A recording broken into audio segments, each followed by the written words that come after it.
Bismillahirrahmanirrahim. Assalamualaikum warahmatullahi wabarakatuh. Salam sejahtera bagi kita semua. Perkenalkan, kami dari kelompok 1 yang beranggotakan saya Muhammad Zidna Mikdad dan ketiga rekan saya Anisatul Mahmudah Ridwayanti, Fadila Nurdinawah Yuningrum, dan Salsabila Putri Anandita. Kami di sini akan mempresentasikan tentang penalaran induktif dan deduktif. Kita mulai dengan penalaran. Apa sih penalaran itu? Penalaran adalah bentuk pemikiran yang diambil untuk menghasilkan pernyataan dan kesimpulan dari premis-premisnya. Kita lanjut ke penalaran induktif. Penalaran induktif merupakan suatu proses berpikir dengan mengambil suatu kesimpulan yang bersifat umum atau membuat suatu pernyataan baru dari kasus-kasus yang khusus, atau bisa disebut juga dengan bersifat khusus ke bersifat umum. Ada juga penalaran deduktif. Apa sih penalaran deduktif itu? Penalaran deduktif merupakan penarikan kesimpulan dari hal yang umum menuju hal yang khusus berdasarkan fakta-fakta yang ada. Berbeda dengan penalaran induktif, pada penalaran deduktif, konklusinya tidak lebih luas daripada premisnya, dan terdapat premis yang berupa proposisi universal.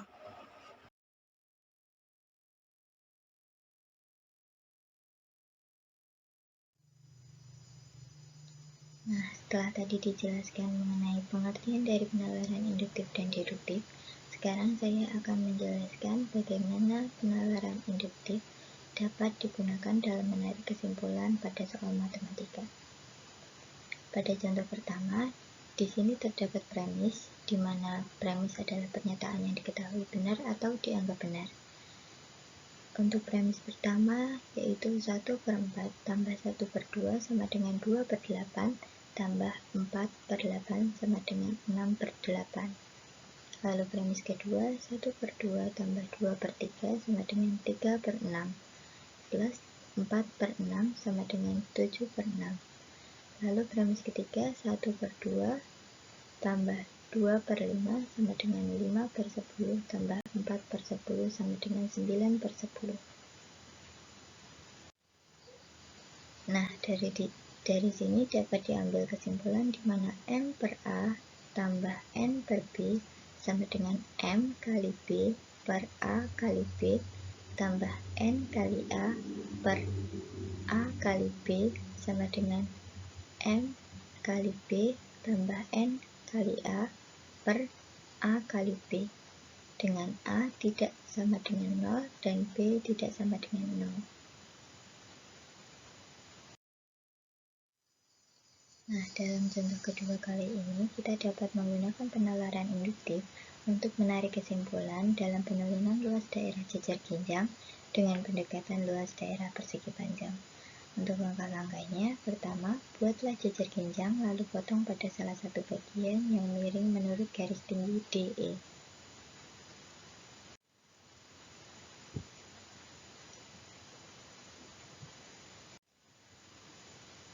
Kemudian, letakkan potongan tersebut pada sisi satunya sehingga membentuk persegi panjang.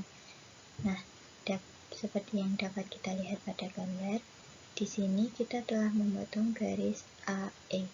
Kemudian kita pindahkan ke sisi lainnya sehingga dapat terbentuk persegi panjang yang kita beri nama PHRS.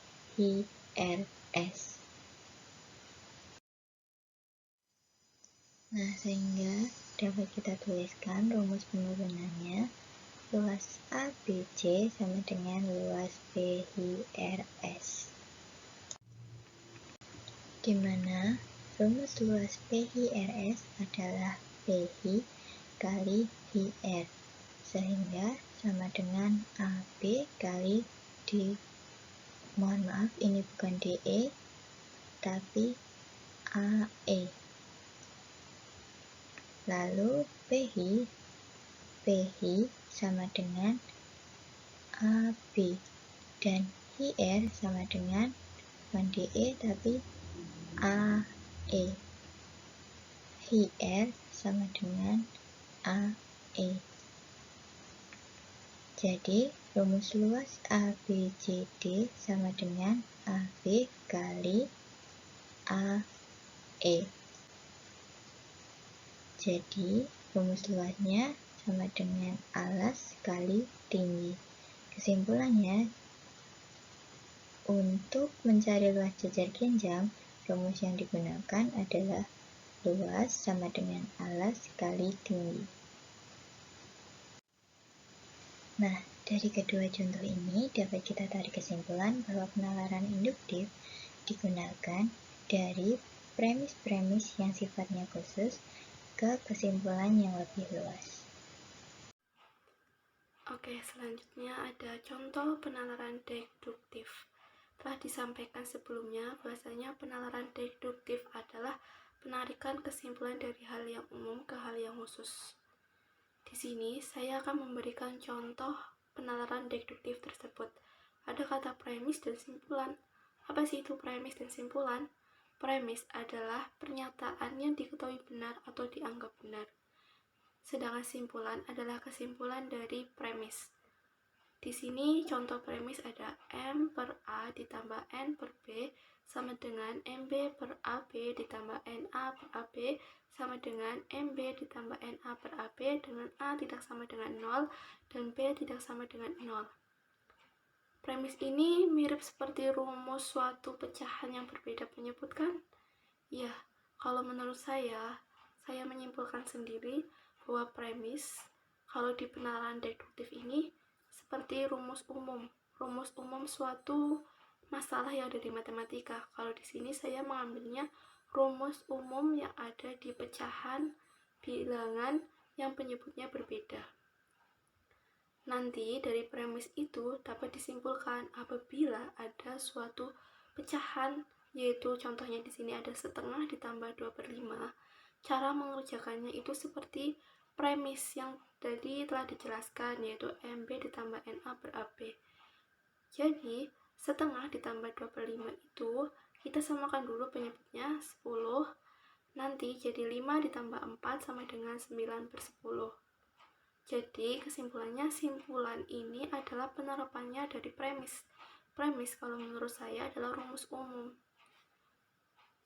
Contoh yang selanjutnya ada contoh penalaran deduktif di luar konsep matematika. Ada premis yang pertama, ada sebuah pernyataan yaitu semua sarjana pintar bahasa Inggris.